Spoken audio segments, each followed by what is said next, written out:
Entonces, en este momento, a propósito de todas estas cosas y de las últimas medidas que ha tomado los Estados Unidos con respecto a Cuba, tenemos en la línea de teléfono en este momento y le damos la bienvenida a nuestro amigo, el señor Julio Schilling. Él es politólogo, experto en ciencias políticas, fundador del podcast y los seminarios Patria de Martí, director del Cuban American Voice, entre otras de sus múltiples aportes a nuestra causa y nuestra comunidad. Buenas tardes, Julio. Bienvenido. Buenas tardes, Lucy. Un placer estar contigo. Muchísimas gracias. Y bien, tengo entendido que dentro de un par de días vas a, a llevar a cabo un evento muy importante en la biblioteca de Coral Way, la 92 Avenida, con respecto precisamente a las relaciones de Cuba-Estados Unidos. Y la pregunta es, ¿son buenas o malas para Cuba? Eso, fíjate, Lucy, como tú sabes, eso es lo vamos a llevar a cabo el jueves 18 de mayo y el viernes es el aniversario del día de la partida del maestro, de José Martí, y el sábado, el 20 de mayo, es el aniversario de la independencia de la República.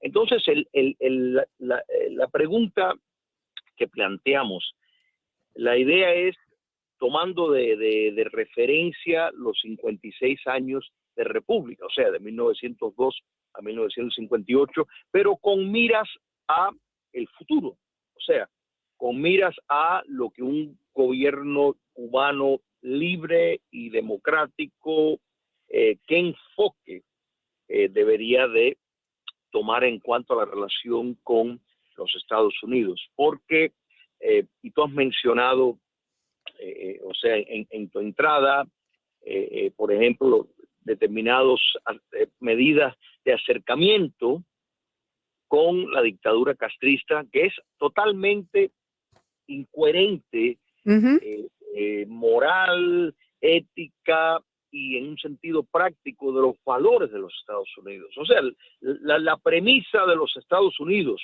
y del Occidente en la ayuda a Ucrania, ayuda que yo apoyo, tengo que aclarar, es que estamos defendiendo la libertad y la democracia. Magnífico. Sin embargo, ¿por qué entonces un acercamiento con la dictadura castrista y todas sus colonias como Venezuela, Nicaragua, Bolivia, etcétera? O sea, vemos una inconsistencia terrible en cuanto a este ejercicio. Es más, podemos decir, y esto no estaríamos equivocados, que el levantamiento popular del 11 de julio, ese evento heroico donde cientos de miles de cubanos a través de toda la isla salieron a pedir sus derechos naturales de libertad, eso fue un inconveniente a lo que ya estaba programado por la actual administración, que ni siquiera podemos decir, bueno, el gobierno de Biden, sí, ese es el nombre titular, pero aquí hay otra fuerza mucho más oscura, mucha más proyectada y enfocada, que ha convertido el Partido Demócrata en un movimiento revolucionario que utiliza la vía fabiana para llegar a sus objetivos, pero que ve y vio siempre el acercamiento con la dictadura de La Habana muy favorable. Entonces ya estamos viendo por parte del régimen castrista la extensión de las entradas a Cuba, ya no lo tienes que renovar cada par de años, sino se lo van a extender por 10 años, bajar el costo. Los Estados Unidos autorizó en el 2022 inversiones de norteamericanos en fondos de inversión a empresas cubanas, pero bueno, en Cuba las únicas empresas que hay significativas son las del régimen propiamente, o de sus allegados, que medianamente tienen obedecen a todo un invento para atraer la inversión extranjera. Entonces, esto traiciona los propios valores, Lucy, de los Estados Unidos. O sea, porque en determinadas etapas los Estados Unidos, si bien es cierto, ha tenido una posición muy valiente. Por ejemplo, la administración de Ronald Reagan, la incursión para prevenir que Corea del Norte se tomara la península completa de Corea. Podemos también señalar traiciones muy profundas y en caso de Cuba, lo de Bahía de Cochino, los combatientes en el Escambray, los combatientes que fueron entrenados por los Estados Unidos para cumplir misiones de liberación en Cuba, que simplemente fueron embarcados. La lista es larga, y entonces esas son las cosas que hay que contrapesar en cuanto a la realidad de los Estados Unidos como aliado, no cuestionando sus principios, pero entendiendo que incluso esta etapa que estamos viviendo, esos principios están en riesgo, como tú bien has estado explicando. Hemos visto en efecto en el poder un régimen, no un gobierno, que opera con el FBI, con la Agencia Central de Inteligencia, con el Departamento de Justicia, donde en efecto promueven una visión de transformar los Estados Unidos, y pues hay un doble estándar en cuanto a la aplicación de la ley. Has mencionado una frase que fue una de las frases de campaña de Barack Obama para fundamentalmente cambiar a los Estados Unidos, to fundamentally transform the United States. Entonces, en esa transformación es que está el peligro, porque desafortunadamente la transformación que estamos viendo no es nada positiva. Se ha ido destruyendo las capacidades de este país en los renglones de educación, en los renglones de economía, en los renglones de patriotismo, en los renglones de producción de energía, de todo. O sea, los Estados Unidos ha pasado por muchos, en su historia, gobiernos republicanos y demócratas, ¿no? Algunos han sido buenos, otros malos, otros regulares, pero no ha habido un gobierno que haya hecho una destrucción de los fundamentos de este país más rápido que este señor que tenemos en la presidencia en este momento. Entonces, todos esos acuerdos y todas esas negociaciones, pues tienen un carácter muy ambiguo, ¿no? Porque es lo que dice este señor que yo respeto muchísimo, Herman Tesch, el eurodiputado español, y llama una financiación obscena de la Unión Europea al régimen de Cuba. Aquí en Estados Unidos, por ejemplo, enviamos funcionarios del gobierno del gabinete de Biden, funcionarios, hombres de negocios, para hablar con funcionarios del gobierno cubano y tratar de establecer unas relaciones de cooperación mutua en tales y cuales renglones. Sin embargo, Cuba está todavía en el país, en la lista de uno de los países patrocinadores del terrorismo. O sea, es una ambigüedad hipócrita. Claro, Lucy, porque es que y hay que señalar, por ejemplo, el caso del diputado Herman Tersch, que es un gran aliado de la libertad de Cuba y de todo el mundo, un paladín de dignidad en cuanto al enfrentamiento a lo que parece ser una política disfrazada de simbolismos que quieren contentar a determinados grupos, de que ellos están preocupados por los derechos humanos en Cuba, cuando a la misma vez le extienden enormes transferencias de dinero. Y el problema de Cuba es un problema sistémico, es un problema que requiere un cambio total y absoluto, que se están cometiendo crímenes de lesa humanidad que se han estado cometiendo por los últimos 64 años. O sea que esto no empezó ahora. Entonces Europa, tristemente, por eso realmente cuando lo escuchamos hablar de libertad, de democracia, de valores occidentales, que uno apoya a todo, porque en esos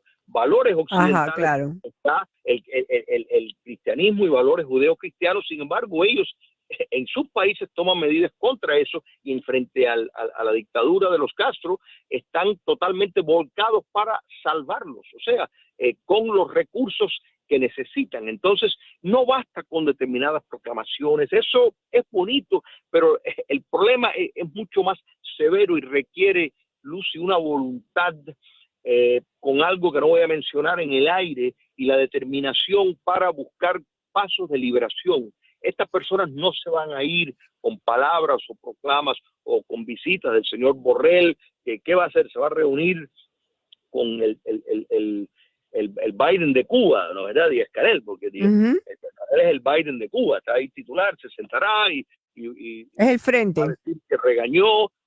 Eso es un insulto a la inteligencia. Es un insulto a la inteligencia, es una ofensa a la moralidad y realmente es parte de el simbolismo, el coqueteo de estas ocasiones y a la misma vez pues continuará la transferencia de riqueza del primer mundo a la dictadura castrista con el visto bueno de los Estados Unidos, porque puedes estar segura que si hubiera una administración determinada con producir un camino de libertad que las oportunidades la ha tenido, pues veríamos otra cosa. Pero tú bien señalas, y quisiera sin robar mucho tiempo, el factor y la gran diferencia entre lo que planteó Barack Obama, que es quien transformó al Partido Demócrata con el fin de deconstruir el país. O sea, y la vía fabiana es la vía de promover el socialismo a un paso mucho más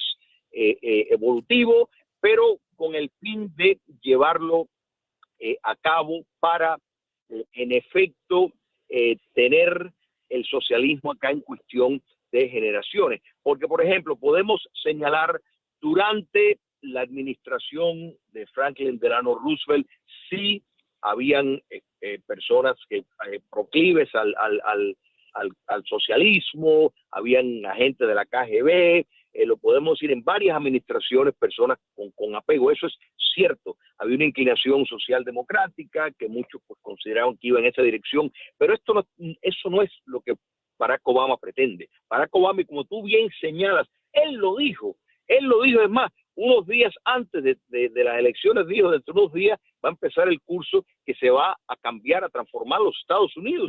Y él, o sea, él ha empezado en todo sentido y lo vimos en esa guerra, sobre todo en el entorno cultural, que es donde más vemos su sello, pero la cultura determina cómo vemos la realidad material. Entonces, quiere decir que es un daño extraordinario y es quien controla el Partido Demócrata y quien ha presentado, porque cuando miramos lo que está ocurriendo, esto ocurrió en el 2016, o sea, las elecciones, no solo el 2020, sino esta maquinaria, y ya él fue el que colocó en estas posiciones clave a estas personas que tienen dominados totalmente el FBI, la Agencia Central de Inteligencia, el Departamento de Justicia, el Departamento de Estado. Donald Trump tuvo una dificultad extraordinaria en implementar sus políticas hasta en la agencia fronteriza, no desobedecían las órdenes que recibían, una insubordinación. Vemos cómo personas de los militares, en efecto, debían de haber sido ya llevados a los tribunales por traición. Y no han hecho absolutamente nada. Exacto. Entonces, imagínate si esto lo estamos viendo acá, por supuesto que cómo van a percibir la realidad del daño que es la dictadura castrista, por supuesto que no. Y fíjate que esto es un factor, no es un fenómeno singular. Vemos la relación calurosa que tiene con Gustavo Petro en Colombia, que es un pichón de Fidel Castro, el modelo dictatorial del Foro de Sao Paulo. Vemos cómo despiden al embajador de Venezuela, porque que a través de los años fue crítico. Bueno, ya hay que cancelarlo a él, porque sí, efectivamente. Julio, tengo que hacer una pequeña pausa comercial. Te voy a pedir que te quedes en la línea porque justamente hace apenas unas horas acaba de salir una declaración de Maduro, de Nicolás Maduro, respaldando a López Obrador en su reclamo del régimen de La Habana de desarticular la OEA. Regresamos enseguida y tomaremos sus llamadas. Sí, amigos, continuamos con ustedes en compañía de nuestro amigo Julio Schilling, que el próximo jueves 18 va a tener un simposio muy importante en la biblioteca de Miami, ubicada en Coral Way y la 92 Avenida a las 5:30 de la tarde, a donde se discutirán los beneficios y alguno que ha tenido Cuba con el gobierno de los Estados Unidos. Y antes de pasar a esto que te comenté antes de irnos a comerciales sobre el comentario de Maduro que quiere respaldar ahora a López Obrador para que desarticulen la OEA, hablando acerca de esta vamos a decir, esta teoría, ¿no? De desarticular y desmembrar las bases en las que se fundó este país, entre ellas la prosperidad económica de sus ciudadanos.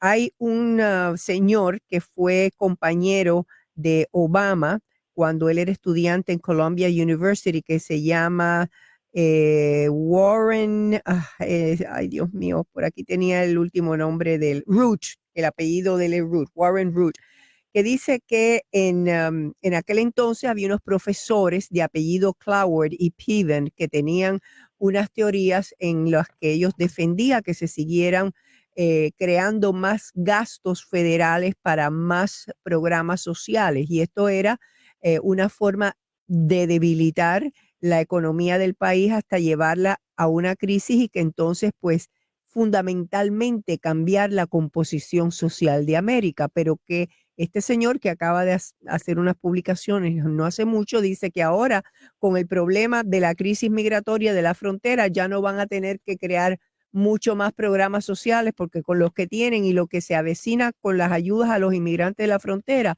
esto va a causar una gran penuria al erario de la nación. O sea que está todo preplanificado, ¿no? Y Obama dijo en un momento que los blancos de esta nación estaban muy preocupados porque se iba a fundamentalmente cambiar la composición demográfica del país. Ahí lo tienes. No, y Lucy, permíteme añadir, porque los años, y de nuevo, el acercamiento de Obama al marxismo empezó mucho antes de él entrar en la universidad, pero en Harvard él tuvo uno de sus mentores, fue nada menos que Daniel Bell, o sea, que en efecto es el padre de la teoría crítica de justicia. Ujú. Entonces, esa teoría crítica, de ahí es donde sale la teoría crítica de la raza. Quiere decir que Obama pues estuvo en su época universitaria muy pegado a fuentes intelectuales radicales que se están implementando hoy en día, porque la teoría crítica de la justicia fue lo que dio espacio, porque argumentaba que en los Estados Unidos no era posible para un negro ser tratado justamente porque el sistema estaba corrompido, que había que cambiar el sistema.